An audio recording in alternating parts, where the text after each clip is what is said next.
Boa noite. Boa noite para você que está nos acompanhando de casa. Permaneça conosco. A parte mais importante chegou, que é o momento de abrir a palavra de Deus. E você que está aqui conosco, seja muito bem-vinda.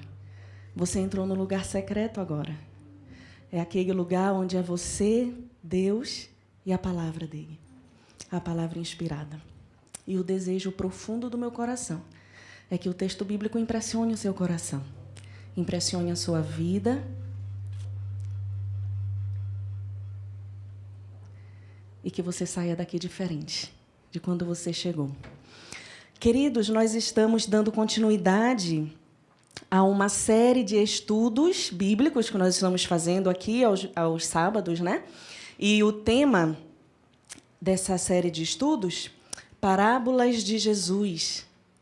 E esse já é o quarto tema que a gente estuda, já é a quarta parábola. Não sei se vocês perceberam, mas nós não falamos aqui sobre parábolas conhecidas. A gente falou aqui sobre parábolas desconhecidas, porque a palavra de Deus ela tem sempre algo escondidinho ali, mas de muito valor. Tudo na palavra de Deus pode ser aproveitado. E não importa quantas vezes a gente leia aquele mesmo texto, todas as vezes o Espírito Santo nos impressiona de maneira diferente e nos mostra também impressões diferentes. Então, nessa noite, nós vamos meditar em uma parábola de Cristo, e é uma parábola pequena, uma parábola muito conhecida, mas é uma parábola que tem uma aplicação profunda na nossa vida. E você que está vindo hoje pela primeira vez, as parábolas são um tema importante em todos os evangelhos. A parábola é tão importante, foi tão importante para Jesus, que a gente pode dizer que ensinar por meio de parábolas foi o seu método de ensino. E a gente viu aqui no primeiro sábado, no primeiro estudo sobre parábolas, que elas compreendem mais de 50% do livro de Lucas. Olha só que interessante. Então, o Evangelho de Lucas, mais de 50% dele é composto de parábolas. Então, é ou não é importante? É importante. Tem ensinamentos profundos para nos trazer. E essa noite nós vamos meditar nessa parábola aí, ó, que está lá no livro de Mateus. Eu já convido você a, desde já, abrir sua Bíblia, preparar a sua mão, que nós gostamos de passear pela Bíblia, nós gostamos de falar e comprovar o que nós estamos falando na palavra de Deus. Esse é o diferencial dessa comunidade. Você tem um estudo profundo e sério da palavra de Deus. E queremos, desde já, aproveitar para falar que nós temos 2 horários específicos de estudo da Bíblia. Acontece aos sábados, pela manhã, em torno de 10h30, nós temos uma classe de estudos da Bíblia. E sábado à tarde, também, 16h30, temos outra classe de estudos da Bíblia. Essa classe da tarde está estudando um tema profético, está estudando o livro de Daniel. Então, se você sente o desejo de aprofundar os seus conhecimentos na palavra de Deus, convido você a participar em um desses 2 horários. E eu tenho certeza que você vai ter um relacionamento diferente com a Bíblia. Então, todos encontraram Mateus, o Evangelho de Mateus, capítulo 7, do verso 24 até o verso 27. Qual é o nome dessa parábola aí na Bíblia de vocês? A parábola dos 2 fundamentos. Em algumas versões é a palavra dos 2 alicerces. Mas aí a gente já consegue entender do que se trata essa parábola. Essa parábola ela fala um pouquinho a respeito de construção. Ela fala um pouquinho a respeito de edificação. E vamos ler, então, aqui esses versos da Bíblia em que nós vamos meditar hoje. Verso 24. Todo aquele, pois, que ouve estas minhas palavras e as pratica, será comparado a quê? A um homem prudente, que edificou sua casa onde? Caiu a chuva, transbordaram os rios, sopraram os ventos e deram com ímpeto contra aquela casa, mas ela não... Por quê? For edificada sobre a rocha. E todo aquele que ouve estas minhas palavras e não as pratica será comparado a quê? A um homem insensato, que edificou sua casa sobre a areia. Caiu a chuva, transbordaram os rios, sopraram os ventos e deram com ímpeto contra aquela casa. E o que aconteceu com ela? Ela desabou, sendo grande a sua ruína. As casas do tempo de Jesus eram diferentes das casas que nós estamos acostumados a ver hoje, evidente. Hoje, a arquitetura, a engenharia está tão moderna e a gente vê casas lindas, modernas, que ocupam pouco espaço. E ali os profissionais estudam para que possam compactar realmente, para que aquela casa fique funcional, bem dividida e ocupando pouco espaço. As casas, na época de Jesus, eram diferentes. Em primeiro lugar, porque não tinham os insumos que hoje nós temos. Então, as casas no tempo de Jesus eram frágeis, muito frágeis. As paredes, como não havia concreto, muitas vezes elas eram compostas por pedras, pedra mesmo, ou então as casas mais simples, nas áreas rurais, elas eram construídas com uma mistura de barro e água. Vocês já devem ter visto lá no interior de onde eu venho, no Pará, é muito comum aquelas casas em que você faz ali a estrutura de madeira, de ripa, de pau, e vai enchendo, a gente chama lá que é casa de enchimento, né? E vai enchendo ali aqueles espaços com barro e água e espera endurecer. E ali a ação do sol endurece e aquela casa fica ali. E era mais ou menos assim a casa nos tempos de Jesus. Eram casas frágeis. E os telhados também, na sua maioria, era composto de barro, de palha.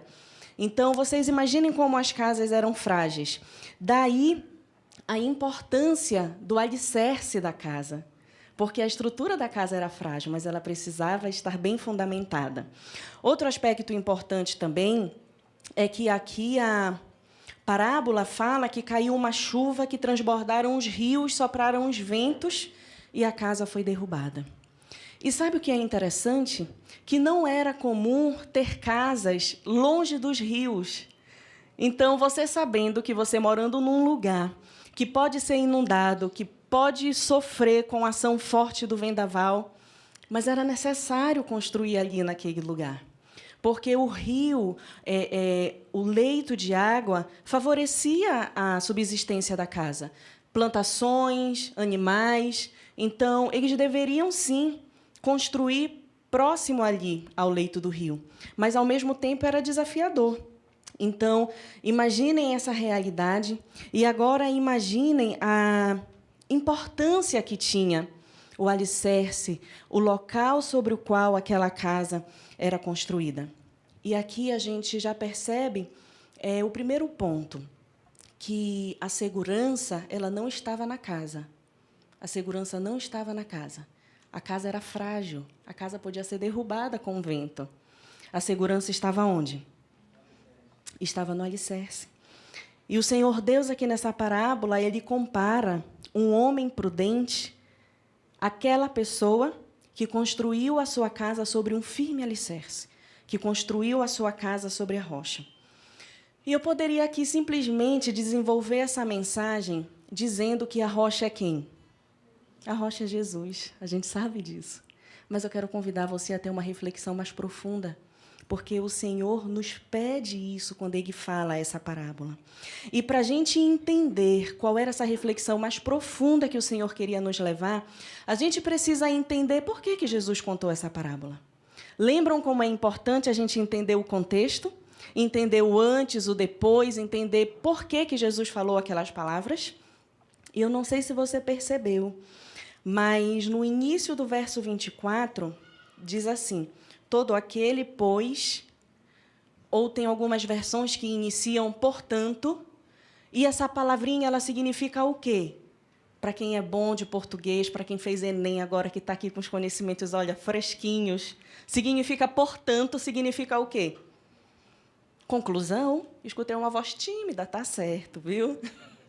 Portanto, o pois significa conclusão. Então, é sinal de que Deus está concluindo alguma coisa. Não é verdade? Sinal de que Ele falou e agora Ele está concluindo. Portanto, então a gente precisa entender o que vem antes dessa parábola. E o início dessa mensagem que o Senhor contou, ela começa no capítulo 5 de Mateus. Então, folheie aí a sua Bíblia, algumas páginas para trás, e encontre capítulo 5 de Mateus e diga qual é o tema logo em cima do capítulo 5 na sua Bíblia. O Sermão do Monte. O Sermão do Monte foi uma mensagem que Jesus passou, e essa mensagem ela foi tão importante, tinha tanto ensinamento, que esse único sermão, essa única mensagem, ela ocupou 3 capítulos da Bíblia. Então, o capítulo 5, o capítulo 6 e o capítulo 7 é a continuação do Sermão do Monte.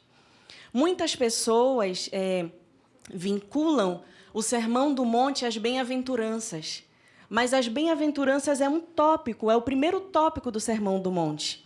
Mas aí a gente tem vários tópicos, e aqui eu resumi para vocês os principais tópicos do Sermão da Montanha. Então, vamos lá. O Sermão da Montanha, ele apresentou algumas contradições. A gente já entendeu e já sabe que, na época de Jesus, existiam líderes religiosos, existiam estudiosos da Bíblia, mas, infelizmente, eles falavam, mas não praticavam. Ou então eles praticavam, mas de maneira errônea. E boa parte do ministério de Cristo foi combatendo essa prática, ensinando-os e mostrando para eles como deveria ser a prática do verdadeiro cristianismo. Então, quando Jesus começa a falar o Sermão da Montanha, os seus ouvintes acharam que ele estava se contradizendo, porque ele falava, quando alguém machucar você, quando alguém bater em você, você tem que dar outra face. Você não vai revidar. Você precisa orar, você precisa amar o seu próximo. Mas amar o amigo é fácil, você precisa amar quem? O seu inimigo. Olha, você precisa fazer o bem, você precisa ajudar o seu próximo, mas você precisa ajudar em secreto. Não é aquela ajuda que você ajuda com uma mão e está tirando foto com outra. Vocês veem muito isso por aí?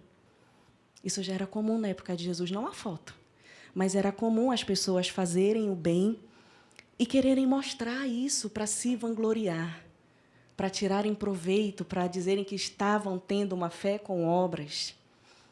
Mas Jesus sabia a verdadeira intenção do coração deles. E então, muitas pessoas ouviram aquelas palavras e vocês entendem por que soava como contradição ao ouvido delas? O Sermão do Monte ele também teve contrastes. Jesus contrastou a fé superficial dos líderes religiosos, dos fariseus, com a fé real que ele exige.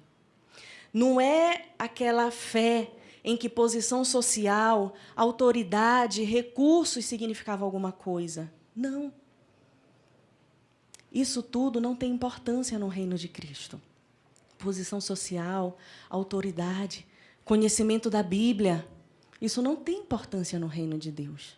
E a gente vai ver por quê daqui a pouco. Os seguidores de Cristo, eles não devem esperar fama e fortuna. Muito pelo contrário. Jesus fala que felizes são aqueles que são perseguidos em nome de Cristo. São aqueles que choram, são aqueles que são humilhados, são aqueles que perdem, que sofrem perdas. Imagine como era difícil para aquelas pessoas alcançarem esse conceito de verdadeira felicidade. Imagine como era para aquelas pessoas. Os felizes eram os misericordiosos. Eram aqueles que chegavam com os doentes, que ajudavam. E não aqueles que passavam longe, que não queria nem tocar para não ser impuro. No Sermão da Montanha, Cristo desafiou os líderes religiosos, porque eles tinham uma fé fria, uma fé de falácias e pouca ação. Cristo ensinou que um coração sincero é muito mais importante do que praticar a lei de maneira leviana. Então, no Sermão do Monte, Cristo ensinou como verdadeiramente nós deveríamos aplicar a lei na nossa vida. E então, quando Jesus concluiu todo esse sermão, Se você quiser em casa ler detalhadamente os capítulos 5 a 7 de Mateus, é uma leitura profunda, uma leitura riquíssima. E quando Jesus concluiu, então, todas essas palavras, a gente lê o que nós acabamos de verificar aqui na Bíblia. Todo aquele, pois, portanto, todas as pessoas que escutam essas minhas palavras e as praticam, é semelhante ao homem prudente que edificou sua casa sobre a rocha. Então, a mensagem principal dessa parábola é que o construtor prudente é aquele que constrói a casa sobre uma base sólida. Vocês conseguem identificar nesse texto qual é o fundamento, qual é o alicerce que Jesus estava querendo mostrar para aquelas pessoas?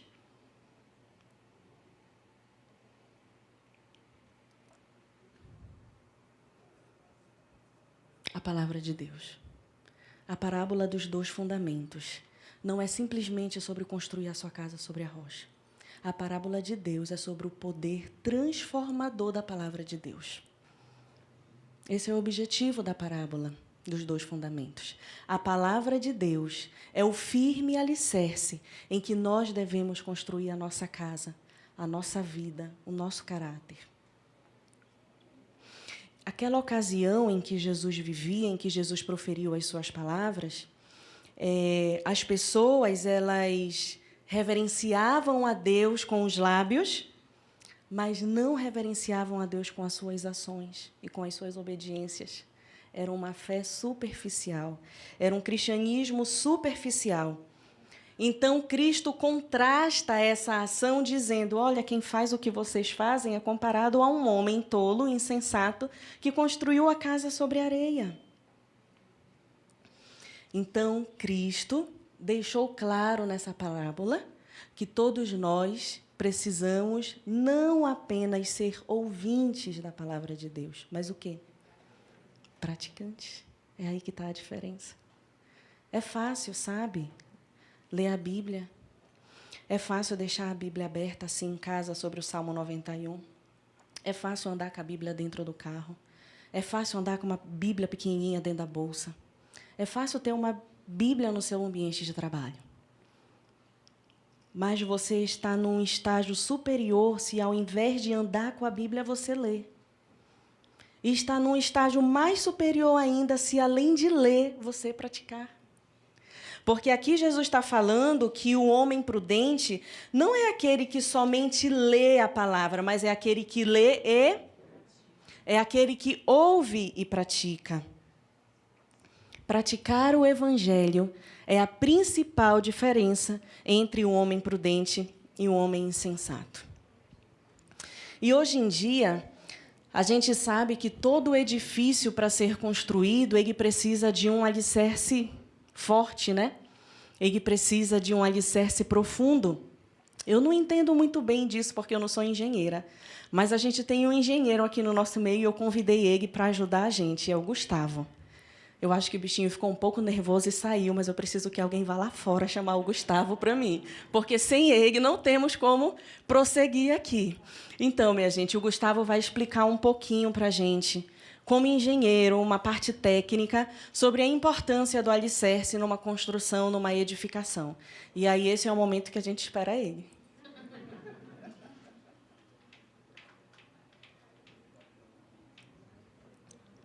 Pela demora, eu acho que ele literalmente foi no banheiro, tadinho.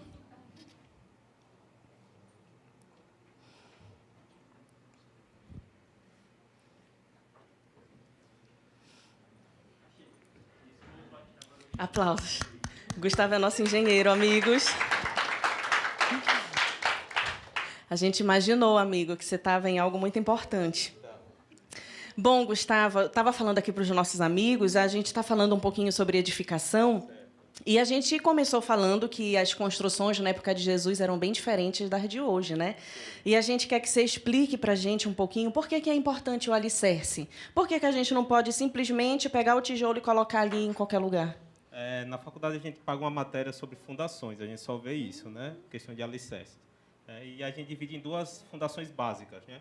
Fundações profundas e fundações rasas, né? Então, isso depende do tipo de terreno onde você vai colocar. Se você tem um terreno onde ele é mais frágil, tem bastante argila ou arenoso, tende-se a ter fundações mais profundas, onde você precisa de, né, de fundações de até 11 metros, 9 metros, para você conseguir sustentar na praia, aqui na orla mesmo. Para baixo, no caso, baixo, tem que cavar. Tem que cavar para baixo.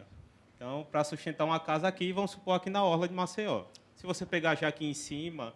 Gustavo, isso não estava no script, mas eu vou lhe perguntar. À Você vontade. lembra, ali perto, assim que eu cheguei aqui em Maceió, ali perto do Parque Shopping, tinha um lugar que o pessoal construía e caía. Construía e caía, construía e desmoronava. Vocês lembram que agora vai ter um condomínio lá? Não, lá, ali Então... era um antigo lixão, né? Então, tem matéria orgânica que também tem essa questão da fragilidade do tipo de terreno. Então, a tendência ali também, aquela região, aquela parte de cima que a gente vê, tem até uma contenção que foi feita e caiu também uma vez, não sei se o pessoal notou. Mas aquele tipo de terreno ele tem que continuar com aquela contenção. Ali são anos e anos para aquele material orgânico se decompor, é tóxico. Então, provavelmente, naquela parte ali de cima não vai ter nada. Mas se você já pegou uma parte como o Farol, onde é uma parte mais alta, né? Onde o terreno ele é mais firme, ele é mais forte, então você tende a usar fundações mais rasas em casas. Pedra rachão, sapata contínua, sapata isolada. Então, era isso que eu ia te perguntar. Qual é o tipo de material que se usa para fazer o alicerce? O alicerce, hoje em dia, é 100% concreto, tirando algumas casas muito antigas, onde se pega blocos de pedra muito grandes e se colocam em volta, assim, e você sobe e faz em cima dessas pedras, né, que é o chamado pedra rachão, que hoje em dia é muito incomum de usar, né, porque, querendo ou não, a tecnologia tem essa vantagem, né, se comparado antigamente, onde as casas provavelmente eram a maioria de pedra rachão em volta ou eram blocos mesmos feitos, que os gregos eram muito bons nisso. Eles pegavam um bloco de pedra gigante, eles esculpiam dentro, iam cavando ali por dentro e faziam a moradia dentro do próprio bloco de pedra. Dá trabalho fazer alicerce, Gustavo? Dá Você muito diria trabalho. que é a parte mais importante de uma construção? construção? É a parte mais importante. Sem um alicerce, você não consegue levantar nada, né? Ou se você levanta, tem uns amigos meus, a gente até brincava, que a Unite fica atrás ali pelo Jacintinho. E tem umas casas lá que é uma em cima da outra, que a gente não sabe como o cara conseguiu colocar aquela casa uma em cima da outra. Sabedoria popular. Né? É sabedoria popular, né? Aí o professor explicou para a gente que é superdimensionamento do alicerce, né, da fundação. Então, eles fazem uma fundação muito, muito maior do que deveriam, com muito mais gastos. Aí eles conseguem subir 3, 4, 5 casas uma em cima da outra, né? Sem que caia, né? Entendi. Mas conhecimento popular, né? O pedreiro vai lá e vai fazendo. Tá bom, Gustavo, obrigada. Nada. Aplausos para o Gustavo. Minha gente, então, se para construir casas dá tudo isso de trabalho, quanto mais importância a gente deve dar para esse tipo de casa aqui que Jesus está se referindo. Obviamente, não é uma casa física, não é uma casa material. Jesus aqui está se referindo a mim e à sua vida. Essa casa aqui da parábola é a minha e a sua vida. É o meu e o seu caráter. É a nossa história. É a nossa trajetória que vai sendo construída, que vai sendo edificada, tijolo por tijolo, pedra por pedra. E a gente vai construindo quem nós somos. Olha que aplicação o Senhor quer trazer aqui para a gente. E ele diz, olha, a sua vida, que é a sua casa, ela precisa ser construída com profundidade e não com superficialidade. É muito fácil você ser superficial. É muito fácil você construir a sua casa ali, tem a areia, e você vai colocando os tijolos, o concreto e vai construindo. Agora, você entende que construir a casa sobre a rocha, muitas imagens, quando a gente procura na internet, a gente vê uma casa literalmente sobre um bloco de pedra, ou uma casa literalmente lá em cima, no monte. Mas Jesus não estava dizendo para você ir procurar um monte para construir a sua casa. Ele estava dizendo que você podia construir a sua casa com profundidade no mesmo ambiente, no mesmo lugar. A diferença estava em quão fundo aquele construtor, ia precisar cavar para ter um firme alicerce até encontrar a pedra. No Salmo 119, verso 11, convido você a abrir a sua Bíblia, folhear a sua Bíblia no Salmo 119. no Salmo 119, verso 11. Qual é o verso que a gente encontra aí? Olha aí como nós podemos começar a construir a nossa casa sobre a rocha. E a gente já entendeu que a rocha é o quê? A rocha é a palavra de Deus. A leitura e a prática. Salmo 119, 11. Guardo onde? No coração as tuas palavras para não pecar contra ti. Lá no livro de Hebreus, a gente lê que a palavra de Deus, ela é mais cortante do que espada de dois gumes, e ela vai ultrapassando órgãos, vai ultrapassando tecidos, até chegar no interior da alma da pessoa. Guardar a palavra de Deus no coração é muito mais do que gravar alguns versos bíblicos. Guardar a palavra de Deus no coração é você ter ela tão enraizada na sua vida. É você guardar ela na fonte de onde saem todas as suas ações, todas as suas palavras. A gente, em um estudo anterior, aqui viu a importância da transformação começar no coração, porque é do coração que procede todos os nossos pensamentos, todas as nossas ações.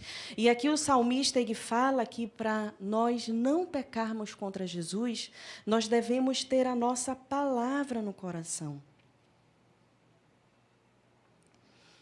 Lá em 1 Coríntios, o apóstolo Paulo nos diz que Cristo e a sua palavra é o nosso firme fundamento. E que não basta apenas ouvir. A sua casa, que representa a sua vida, resistirá às tempestades da vida apenas se você o quê? Ao invés de falar. Ao contrário do construtor prudente, o construtor insensato, ele construiu a casa onde era mais fácil. Ele não quis criar raízes, ele não quis cavar, ele não quis ter trabalho, ele queria construir a sua casa em um lugar superficial. Ele não queria compromisso, é aquele cristão que não quer compromisso, é aquele cristão que só quer vir à casa de Deus, que só quer cantar, quer ler um pouquinho a Bíblia e voltar para a sua vida quando sai desse lugar. Jesus compara as pessoas que agem dessa maneira como pessoas insensatas. Porque quando vêm as tempestades da vida, quando acontecem as provações, aquelas pessoas não estão enraizadas no poder da palavra de Deus. E facilmente elas são o quê? Derrubadas. Facilmente elas são derrubadas. Aquele homem prudente é o que cava fundo, é o que tem mais trabalho, é o que ouve a palavra de Deus e pratica. Vocês sabem qual é a importância de praticar a palavra de Deus? Praticar a palavra de Deus é tão importante quanto estudar. E eu convido você a ir lá no livro de Tiago. Tiago é no finalzinho da Bíblia. Depois de Hebreus, depois de todos os evangelhos, já no finalzinho da Bíblia, nós temos um livro pequeno, mas muito profundo, chamado Tiago. Tiago, logo no capítulo 1. Eu já disse a vocês que se um dia quiserem começar um plano de leitura da Bíblia, que comecem pelo livro de Tiago. É um livro maravilhoso. Tiago, capítulo 1, verso 22 a 25. Olha que palavra profunda. Tornai-vos, pois, praticante da palavra, e não somente ouvintes. Porque se alguém é ouvinte da palavra e não praticante, assemelha-se a um homem que contempla no espelho o seu rosto natural. A si mesmo se contempla e se retira, porque logo esquece-se como era a sua aparência. Mas aquele que considera atentamente na lei perfeita, na lei de liberdade, não sendo ouvinte negligente, mas operoso praticante, esse homem será o quê? Bem-aventurado em tudo que realizar. Então, o segredo para ser próspero, e para ser feliz nas suas realizações. Um deles é ser ouvinte, leitor, estudioso e praticante da palavra de Deus.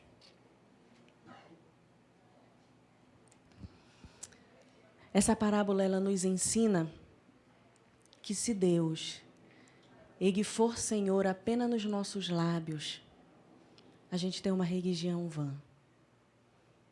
A gente tem uma religião frágil. Se esse Deus não for Deus no nosso coração, de prática e de obras vivas de fé, a nossa religião é vã. Deus não é um Deus de letra morta. A palavra de Deus não é um livro de letra morta. A palavra de Deus é um livro que traz vida, é um livro que traz transformação. Se você ainda não experimentou o poder transformador da palavra de Deus, se permita isso. Venha estudar a Bíblia conosco. Venha aprender como é lindo, como é libertador estudar a palavra de Deus. A Bíblia fala que a verdade ela liberta, e ela liberta mesmo. Porque quando você for questionado com coisas simples, você vai falar com poder e autoridade. Porque você é um estudante ávido da palavra de Deus. Quando você for questionado, mas a Bíblia foi abolida. A Bíblia, Jesus, quando veio, ele aboliu o Velho Testamento. Se você fica em dúvida quando alguém faz uma abordagem como essa, você precisa estudar mais a palavra de Deus. Você precisa entender que aquele que tirar um i ou um tio da palavra de Deus, ele vai sofrer. Porque Jesus ele veio para cumprir nos evangelhos todos os ensinamentos do Antigo Testamento. E o próprio Senhor Jesus, em diversos momentos em que ele explanou a palavra, ele citou passagens do Velho Testamento. E ele mesmo, em Mateus, ele disse que eu não vim revogar a lei. Então, como dizer que a Bíblia, que o Velho Testamento foi abolido? Não foi. A palavra de Deus ela continua tão viva e tão eficaz. Convido você agora a irmos novamente no livro de Mateus, capítulo 7, voltar para a nossa parábola. Mateus, capítulo 7, verso 21. Olha que advertência o Senhor faz aqui. Nem todo aquele que me diz, Senhor, Senhor, entrará no reino dos céus, mas aquele que faz a vontade do meu Pai que está nos céus. Muitos seguidores de Jesus, eles se orgulhavam de falar que eram estudiosos da Bíblia. Eles se orgulhavam de falar que faziam obras de caridade, que ajudavam outras pessoas. Eles eram tão orgulhosos que, quando eles iam orar, eles oravam em voz alta para que todo mundo pudesse ver que eles estavam orando. E Jesus falou, olha, nem todo mundo que diz Senhor, Senhor vai entrar nos céus, só vai entrar no céu aquele que ouve e guarda as palavras do meu Pai e faz a vontade do meu Pai que está nos céus. E você sabe qual é a vontade de Deus? Salmo, capítulo 40, verso 8. Salmos, capítulo 40, verso 8.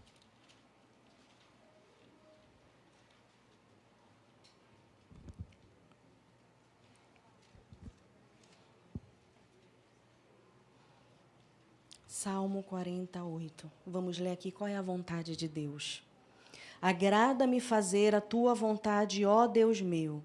Qual é a vontade de Deus? Dentro do meu coração está o quê? A tua lei. E você sabe qual é a lei de Deus? Você sabe qual é o grande mandamento? Mateus. Vemos a lei de Deus lá em Mateus, capítulo 22. Mateus, capítulo 22.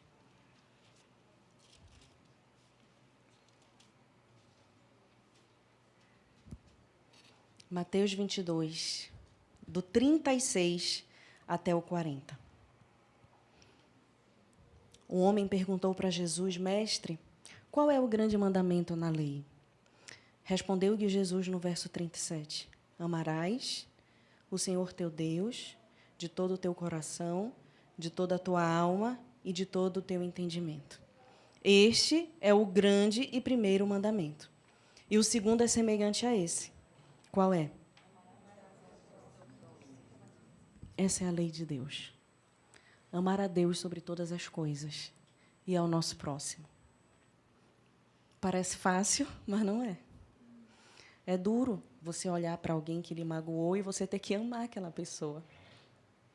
Se for demais amá-la, precisamos orar. Orar para Deus transformar o nosso coração. Sabe por quê?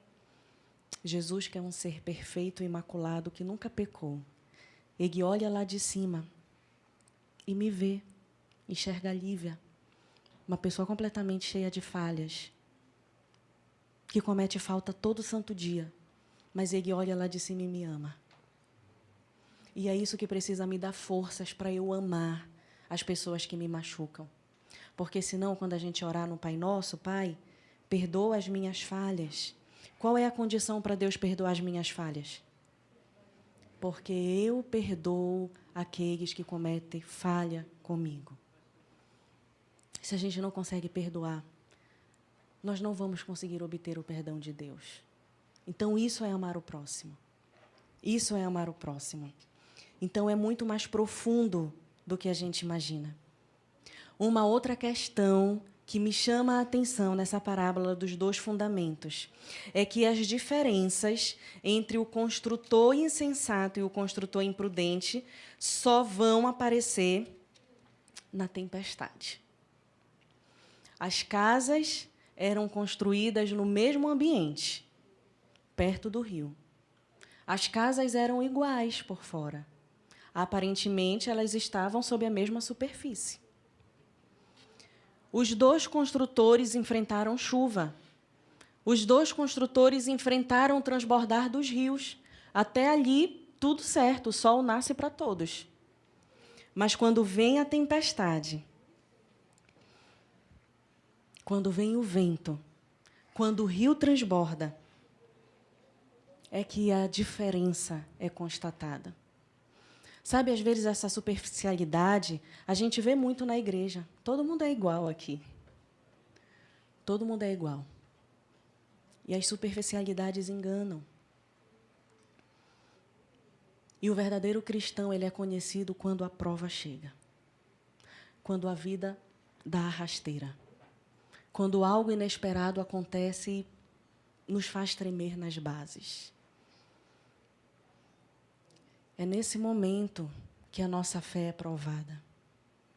É nesse momento que a gente vai ver se eu amo a Deus somente com os meus lábios ou com o meu coração.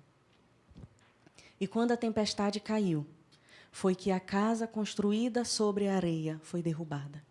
Só ali que foi possível ver a diferença. Então, a segurança, novamente repito, a segurança não estava na casa. A segurança estava no alicerce. Estava em quão profundo aquele construtor tinha cavado. Em quão profundo é o relacionamento nosso com Deus. Em quão profundo é a minha comunhão com Deus. Porque quando a gente tem um relacionamento com Deus, quando a gente procura, apesar de todos os desafios, a gente vive sem tempo, não é verdade? A gente vive sem tempo. A gente não tem tempo para fazer quase nada. Mas a gente precisa encontrar tempo para cavar o nosso alicerce. A gente precisa encontrar tempo para buscar ter um relacionamento com Deus. Senão, quando a tempestade chegar, você vai cair. É fácil servir a um Deus quando as coisas estão bem, quando a vida é próspera, quando há bonança, quando eu tenho um marzão desse maravilhoso para olhar todos os dias. É fácil servir a Deus quando tudo vai bem. Difícil é servir a Deus quando as coisas não vão como a gente planeja.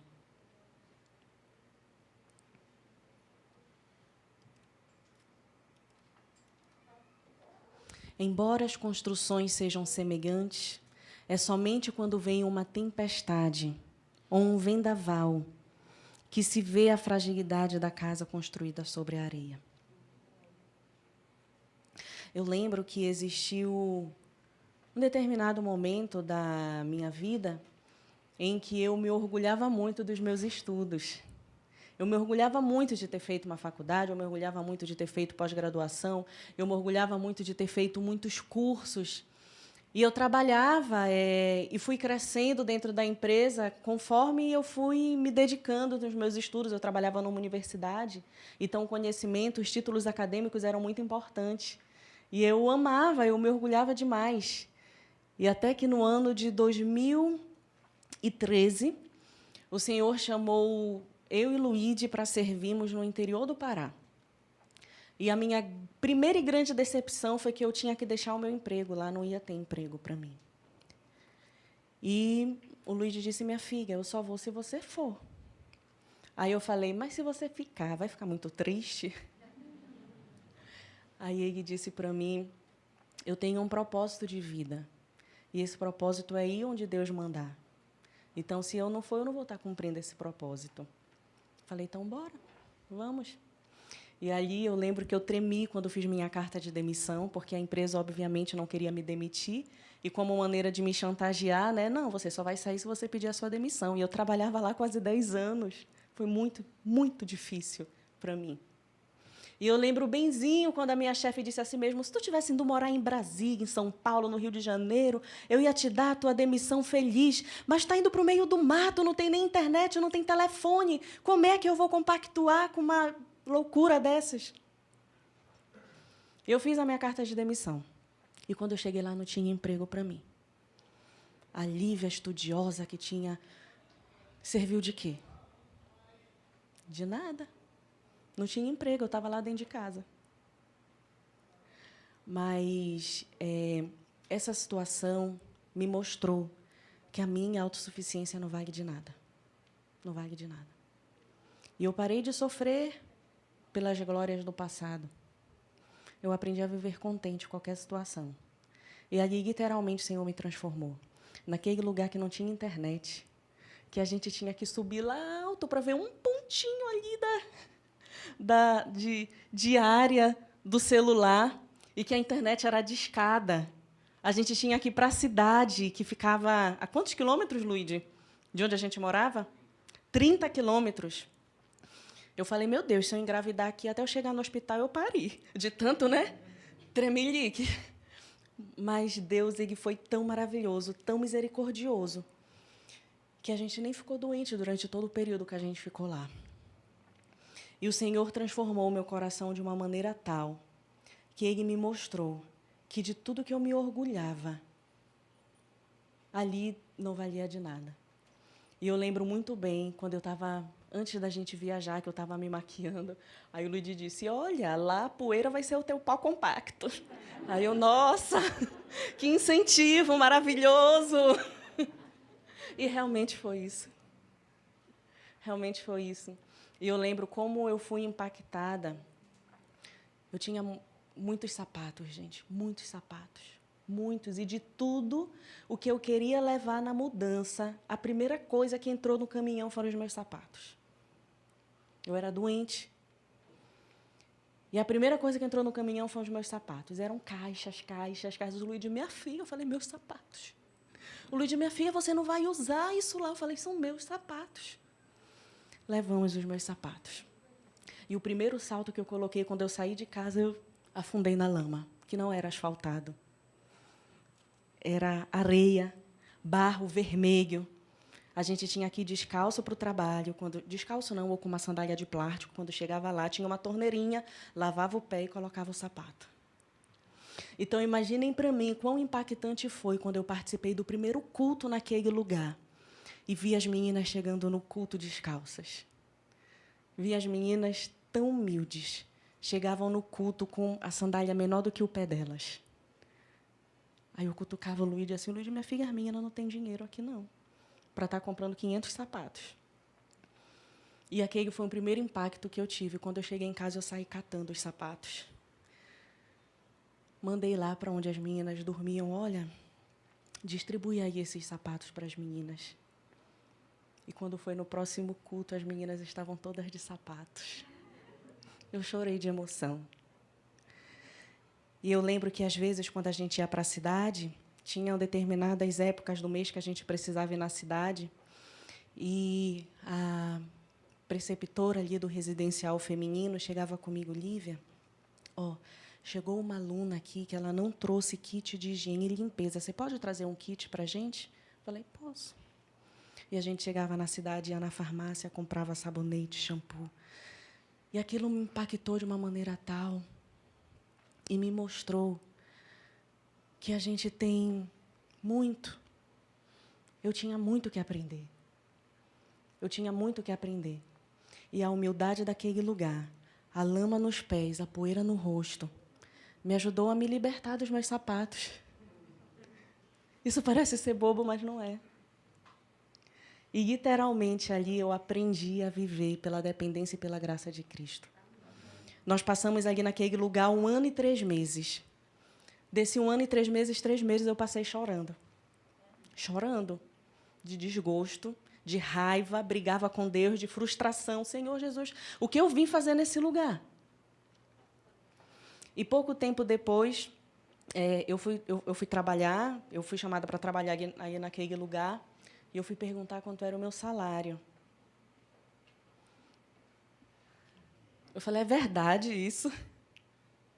Gente, eu era muito prepotente, muito autossuficiente, muito arrogante.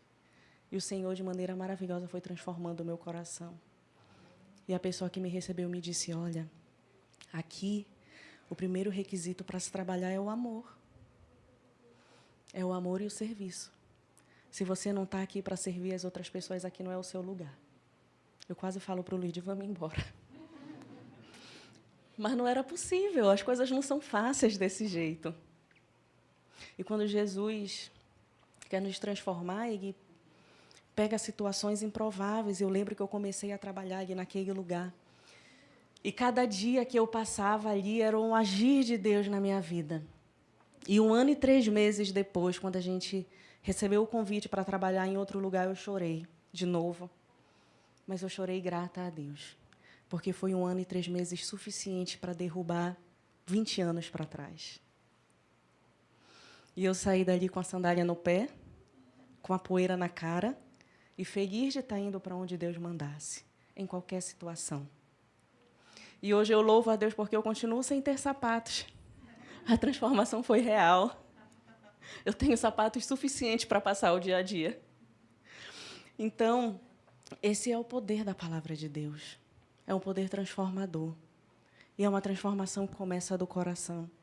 E se a gente permitir, o Senhor Deus transforma até os nossos piores hábitos. E os méritos não são nossos. O mérito todo é de Cristo.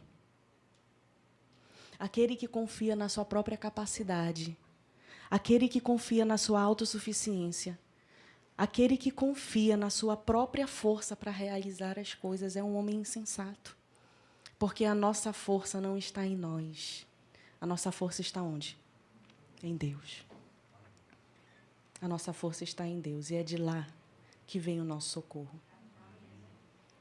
O salmista diz que olhei para os montes e me perguntei de onde virá o meu socorro. E imediatamente ele obteve a resposta: o meu socorro vem de Deus. O meu socorro vem daquele que criou o céu, o mar e a fonte das águas. Resumindo, tudo o que nós conversamos aqui nessa noite, eu digo isso para vocês. Aqueles que constroem sua casa na rocha são as pessoas que ouvem o Evangelho, creem nele e edificam suas vidas em Cristo e em sua palavra. O meu pedido é que todos nós aqui nessa noite tenhamos vontade de sermos construtores prudentes, que não acreditam em si ou na sua força para realizarem algo, mas que confiam em Deus. E que mesmo quando tudo desmorone, a gente continua firme, inabalável, e a gente diga: aqui não, Aqui não. Aqui eu sou sustentado pelo poder do Deus Altíssimo. Amém? Construir a casa sobre a rocha é viver e agir de acordo com a palavra de Deus. Construir a casa sobre a areia é ouvir, mas não praticar. Esse é o grande ensinamento da parábola dos 2 fundamentos. E aqui eu coloquei, se vocês quiserem tirar foto, são textos que comprovam a veracidade da Bíblia, caso algum de vocês sejam confrontados ou não saibam como responder à pergunta de que a Bíblia foi anulada, de que o Velho Testamento foi abolido e que Deus veio para mudar a Bíblia. Esses textos aí comprovam para a gente que a Bíblia ela é um livro vivo e que não foi mudado por Deus, não foi abolido, não foi substituído. O Apocalipse, o último livro da Bíblia, ele termina dizendo isso. Apocalipse, capítulo 22, são os últimos versos da Bíblia. Ele diz assim: todo aquele que ouve as palavras deste livro testificam. Se alguém lhes fizer qualquer acréscimo, Deus lhe acrescentará os flagelos escritos nesse livro. Se alguém tirar qualquer coisa das palavras desse livro, olha só, Deus tirará a sua parte da árvore da vida. Ninguém é autorizado a tirar nada do que está escrito nesse livro. Se o próprio Deus conclui a revelação maravilhosa da Bíblia dessa maneira, quem somos nós para dizer que algo ou parte da Bíblia foi anulado? Isso não existe. A palavra de Deus ela é única, ela é viva. E eu queria encerrar a mensagem dessa noite com esse verso. Seca-se a erva, caem as flores, mas a palavra do nosso Deus subsiste eternamente. Lívia, eu não tenho tempo para ler a Bíblia. Ore para Deus lhe ajudar a encontrar tempo de ler a Bíblia. Lívia, eu não sei por onde começar. Eu te ajudo, fale comigo que eu te ajudo como começar a ler a Bíblia. Eu não entendo nada do que eu leio. A gente tem estratégias de compreensão da Bíblia, a gente tem técnicas para compreender a Bíblia. Então, a primeira ação tem que ser a vontade. Se você tiver vontade de ler a Bíblia, você vai encontrar tempo. A gente precisa pedir para que Deus nos use como seu instrumento na prática da palavra de Deus. Não é fácil praticar a palavra, mas a gente precisa pedir ajuda para Deus para isso. O Senhor Deus, Ele conhece o nosso coração, Ele sabe a nossa intenção. E a gente precisa pedir forças dos céus para sermos mais do que ouvintes, para sermos praticantes. Eu tenho certeza que Deus vai te ajudar a começar a ser praticante da palavra de Deus. Porque só assim é que a gente vai poder ser usado por Cristo. Só assim que a gente vai conseguir ser bênção na vida de outra pessoa. Só assim que a gente vai conseguir abençoar os outros. Só quando, além de ler, nós começarmos a praticar. Se esse é o desejo do seu coração, eu convido você a meditar na letra dessa última música que vai ser cantada. Convido você a fazer essa oração a Deus. Se esse é o desejo do seu coração de ser usado por Cristo, convido você a fazer essa oração.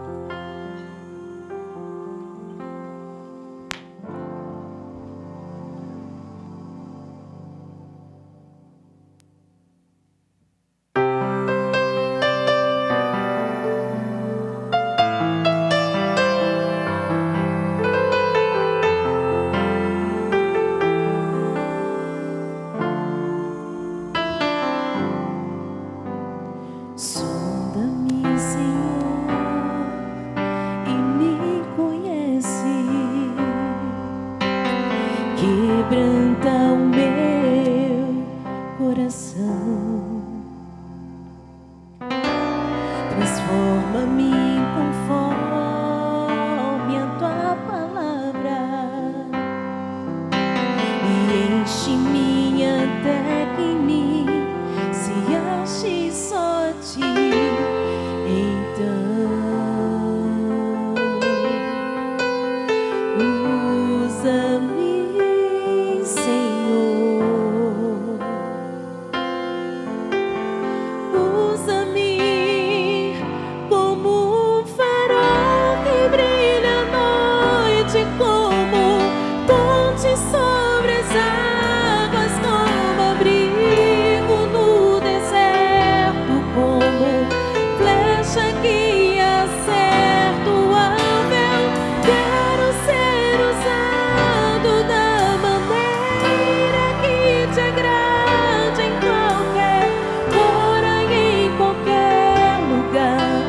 Eis aqui a minha vida, usa-me, Senhor, usa-me. Sonda-me, Senhor, e me conhece. Quebranta o meu coração. Transforma-me conforme a tua palavra e enche-me até que em mim se ache só ti. Então usa-me, Senhor, usa-me como um farol que brilha à noite, como ponte sobre as águas, como abrigo no deserto, como flecha que acerta o alvo. Quero ser usado da maneira que te agrade, em qualquer hora e em qualquer lugar. Eis aqui a minha vida, usa-me, Senhor, usa-me. Cante. Solta-me, quebranta-me, transforma-me, enche-me e usa-me. Sonda-me, quebranta-me, transforma-me, enche-me e usa-me, Senhor, como um farol que brilha à noite, como ponte sobre as águas, como abrigo no deserto, como flecha que acerta o alvo. Quero ser usado da maneira que te agrade, em qualquer hora e em qualquer lugar. Eis aqui a minha vida, usa-me, Senhor, usa-me. Sonda-me, quebranta-me, transforma-me,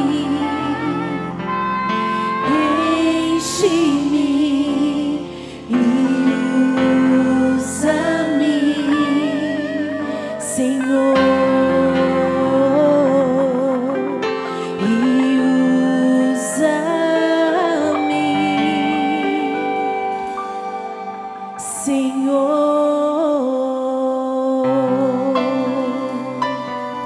Amém.